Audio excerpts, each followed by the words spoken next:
Hi there, this is Waves Lesson 4, Standing Waves Part 2. So, first question, if you want to pause, I just want you to explain how a stationary wave is set up to the best of your ability. So, first point, waves travel to the boundaries and are reflected. If you've never seen a stationary wave, by the way, I would advise you to go on YouTube, and if you type in stationary wave setup, you will find many videos that show you a wave in action. Second part. So anyway, the first point, waves travel to the boundaries and are reflected. The two waves are traveling in opposite directions and they interfere or they superpose, or as I word it, I'd say they undertake superposition, which is the addition of the waves. The fixed boundaries at the edges are nodes, as we saw last lesson. In some positions, the waves always cancel or interfere destructively to give zero amplitude, no vibration at nodes. So that's the complete destructive interference to get nodes. And also we get interfere constructively to produce positions of maximum amplitude, and these are called antinodes. Or you could say complete constructive interference. So this point is for the nodes is complete destructive interference, and this point for the antinodes is the complete constructive interference. Hopefully that's okay now. Let's move on then. So if you want to pause and have a go at this one. Figure 4 shows a side view of a string on a guitar. The string cannot move at either of the two bridges when it is vibrating. When vibrating in its fundamental mode, the frequency of the sound produced is 108 Hz. So he wants us to sketch the stationary wave produced. Now the key to knowing what the stationary wave looks like is the fact that it's the fundamental mode, or the fundamental frequency. So what you need to do is to draw one loop. So that would look like this. Next one says calculate the wavelength. Well, we know the wavelength of this 1/2 wavelength, the loop, is 0.64. So a full wavelength is two of these. So it's 0.64 times 2, which is 1.28 meters, which you could put down here. Then there's an extra question, calculate the speed of the wave. Well, that's just the wave speed equation. Wave speed is equal to frequency times wavelength. The frequency is given above, 108 Hz, so that'll be 108 multiplied by the wavelength, 1.28 meters. So that gives a wave speed of 138 meters per second. Hopefully that went okay. Let's move on. So the next part, if you want to pause and have a go. While tuning the guitarist produces an overtone that has a node 0.16 meters from bridge A.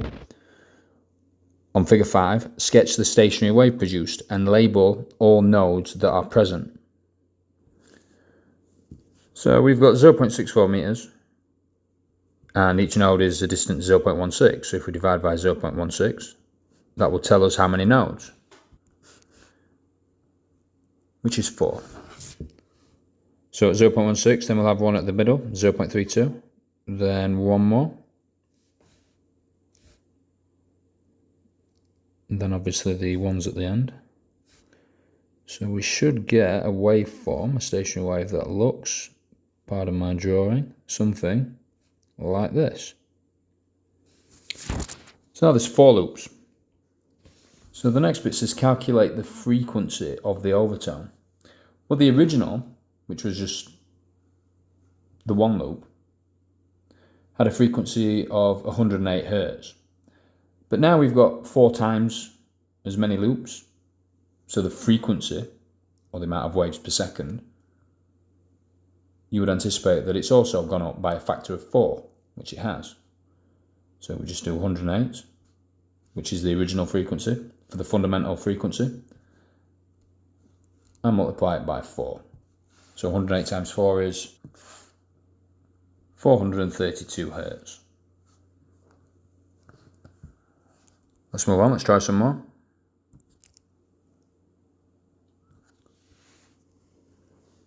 So pause and have a go at this one, and then I'll take you through the answer. A uniform wire fixed at both ends is plucked in the middle so that it vibrates at the first harmonic, as shown.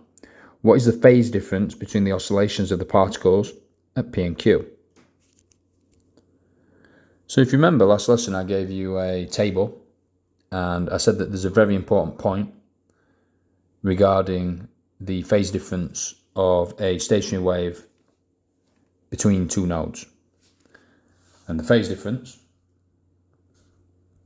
is 0. There is no phase difference.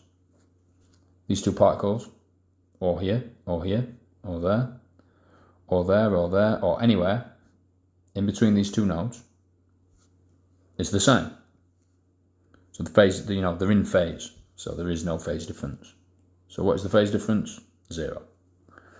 Hopefully you remembered that point. Let's move on. So you want to pause and have a go at this one. Two radio transmitters emit waves at a frequency of 1.4 megahertz. A stationary wave is set up between the two transmitters due to the superposition of the radio waves. What is the minimum distance between two nodes in this stationary wave? So what we can do is find the wavelength using C equals F lambda. Now the reason that we use C is because radio waves travel at the speed of light. So we need to do 3 times 10 to the 8 divided by the frequency of 1.4 times 10 to the 6 hertz. So that gives a wavelength of 214 meters. So that's the wavelength. So if we sketch the fundamental frequency, which looks like this, that's half a wavelength. So the shortest possible distance between the two nodes would be 214 divided by 2, as this distance is half a wavelength. And 214 divided by 2 gives us 107 meters.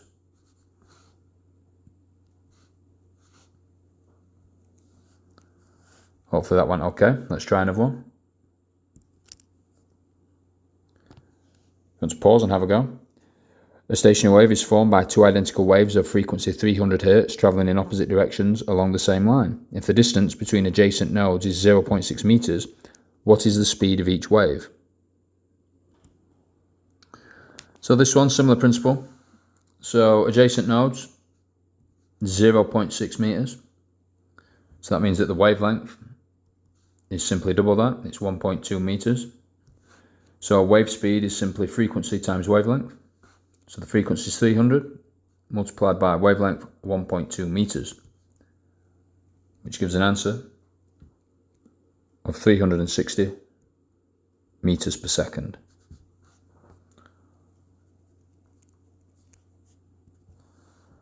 Hopefully that went okay. They're very typical stationary wave questions. So next lesson we'll look at the equation.